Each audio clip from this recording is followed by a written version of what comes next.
Hey guys, it's Stephen here, back with another video, back with another episode of 5 Things That We Learned. Today, we're going to talk about 5 things that we learned from Manchester City's 2-1 victory over Bournemouth in the Carabao Cup. There's absolutely loads of talking points. We're going to miss some of them, of course, but these are just 5 things that I personally took from it. Before I do that, though, I want to say thank you, a very big thank you to my latest Patreon. It is Mr. Robbie King. Robbie, thank you so much. The King has joined my Patreon. Thank you so much, Robbie, for the support. I absolutely appreciate it. And your mug will be in the post. Robbie's gone for the top tier. We're getting a mug in the post. Not like a mug as in like my face mug. I mean an actual mug to drink a brew out of. Thank you so much, Robbie. Patreon.com/Esteemed Kompany if you want to get involved and help support the channel a little bit too. For now, though, we're going to dive into the first thing we have to talk about. And let's be honest, I was always going to talk about this. I had to start here about Riyad Mahrez. No, that's one for the Algerian fanboys. You hate me at the moment. Mahrez is a good player, by the way.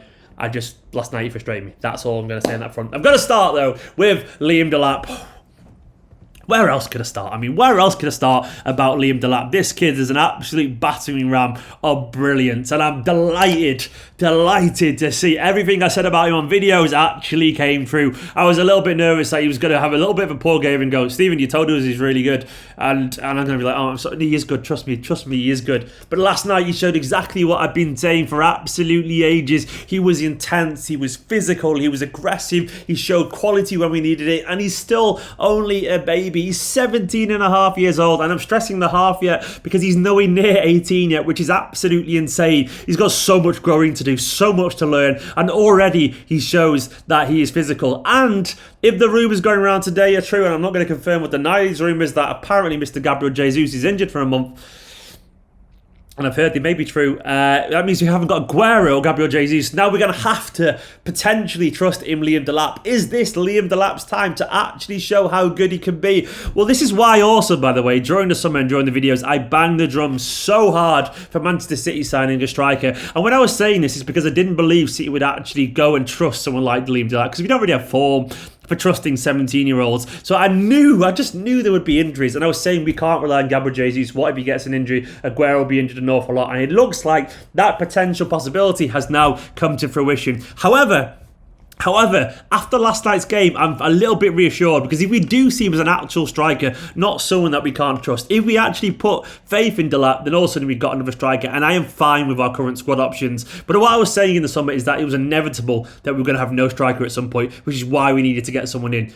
If it's someone is Delap, then I'm delighted. But let's hope we actually show that faith in Delap now. I don't want to see loads of false nine things. I don't want to see playing Mahrez there or Foden there. Just trust the striker. I'm sure Sterling will play every now and then. I understand that.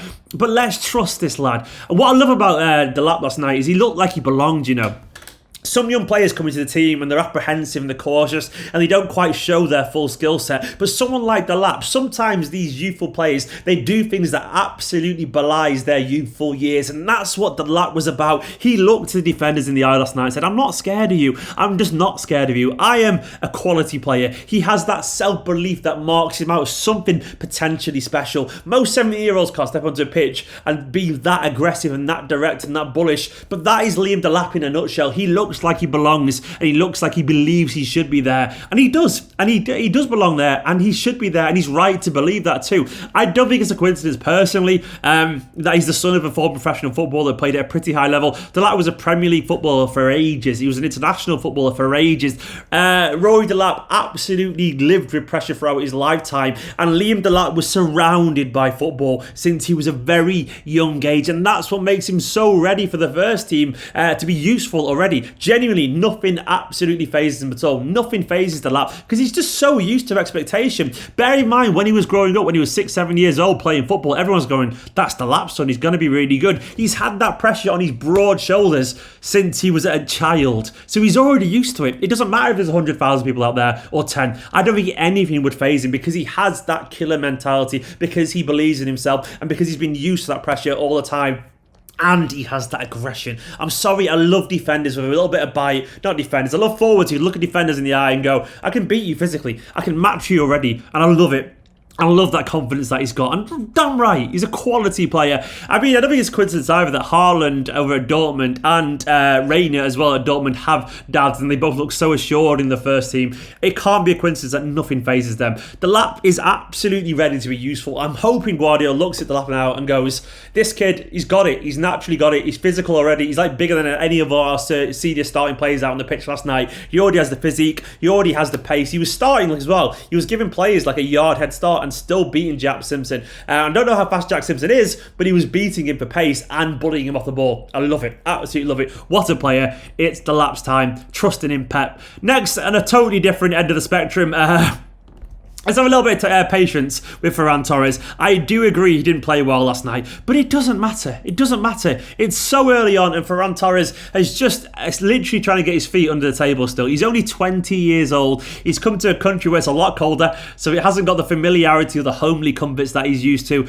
And last night he was playing in a team that was patched together to make something resembling a first 11. And I think it's fair to say he wasn't playing in a team with confidence and fluidity. And also at times last night he wasn't playing as an out-and-out winger as well. He was asked to tuck in a little bit given the formation, so he was playing a lot closer to the striker and a little bit tighter, and you could see him at times looking a little bit hesitant. I saw some people online saying he looked a little bit like disinterested or didn't care and all that kind of stuff. Guys, really you think he didn't care on his start? I mean, it just reminds me of this sense of deja vu. If you go back to Sane's start at Manchester City, or Bernardo's start at Manchester City, or cast your mind back 10 years ago to the likes of David Silva or even Yaya Toure, I remember people going, oh, these guys are not going to make it at City. We've got such short memories of these things. Players can take an awful lot of time to adapt to a new environment or a new way of playing, and there's nothing to suggest that Torres is behind that. It's absolutely fine that he hasn't been perfect straight away.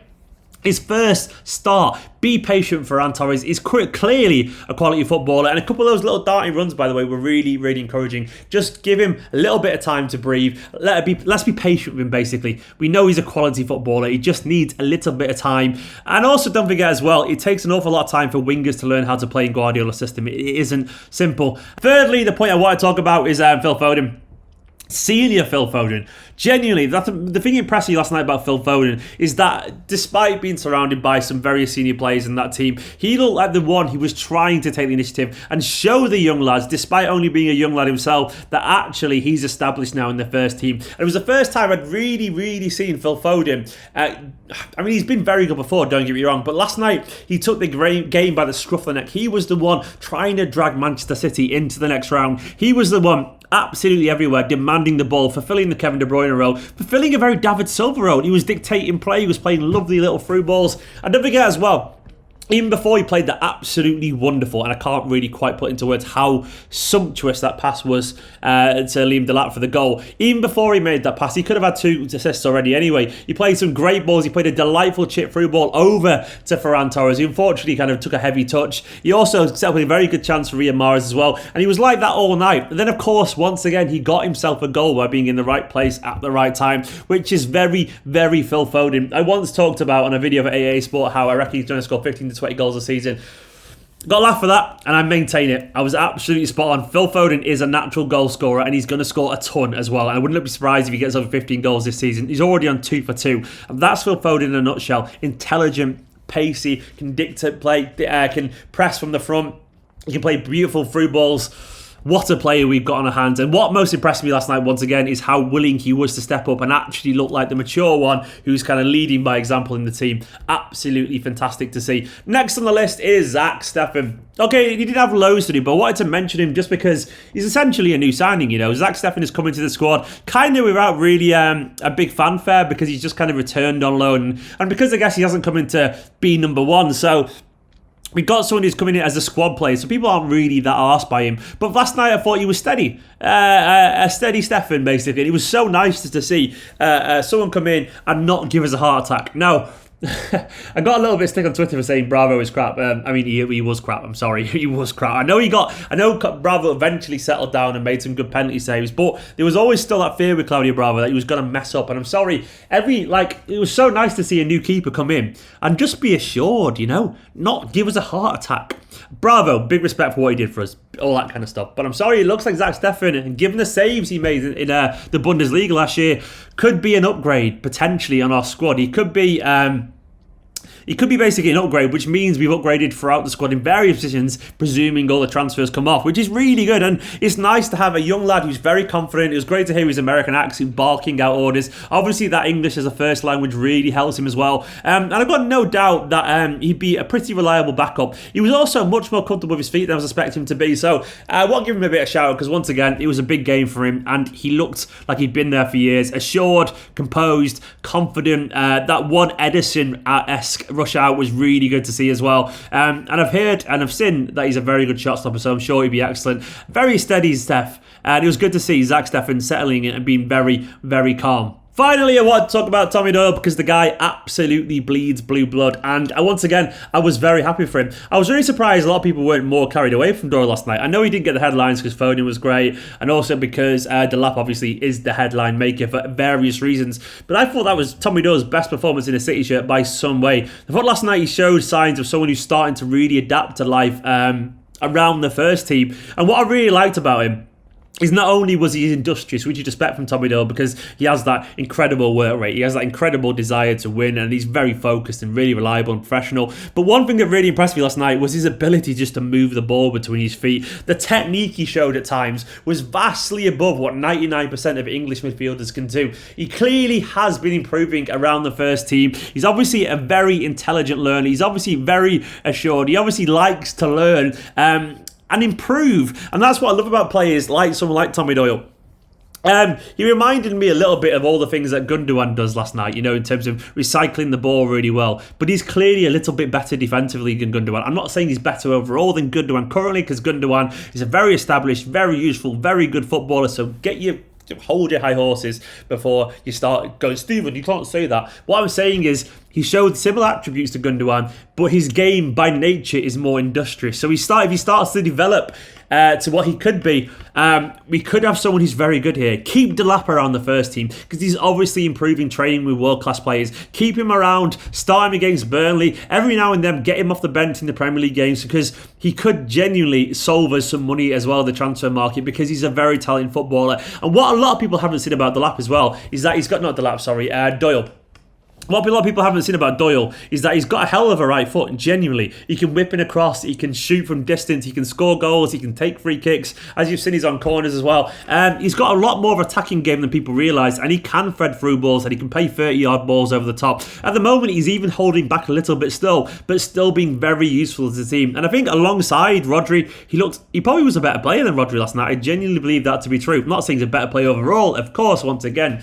Calm down. But what I'm saying, last night I thought he was individually better than Rodri, which is impressive. And if we're going to play this double pivot thing with Fernandinho alongside Rodri every now and then, I don't see any reason whatsoever why Doyle couldn't be really useful in that role too. He obviously has the attributes to play that, and it would allow him to get him some game time every now and then. Use him in the cup competitions. Use him because, for one, he's quality, and two, I mean, he's only 18 still, by the way. I mean, he turns 19 soon, but he's literally still 18, and he's already that assured, and he's already improving. And there couldn't be a more Man City player than Tommy Doyle, literally. The guy is the biggest bird you could possibly ever meet, and I'm very proud of him for last night. Guys, that outfit, tongue turner there. Guys, there are 5 things that I learned from last night's game. Let me know down in the comments what you made of the game and who your standouts were and why you're as excited about Liam Delap as I am. I told you it was good. I told you it was good. It's good when I'm right sometimes. Make sure to hit the subscribe button and give this video a like because it absolutely helps the channel. And don't forget to hit the subscribe button because I want to get to 45,000 and I'd be absolutely delighted. Also, all these guys scrolling alongside me right here now, is it that side or is it that side? Probably that side.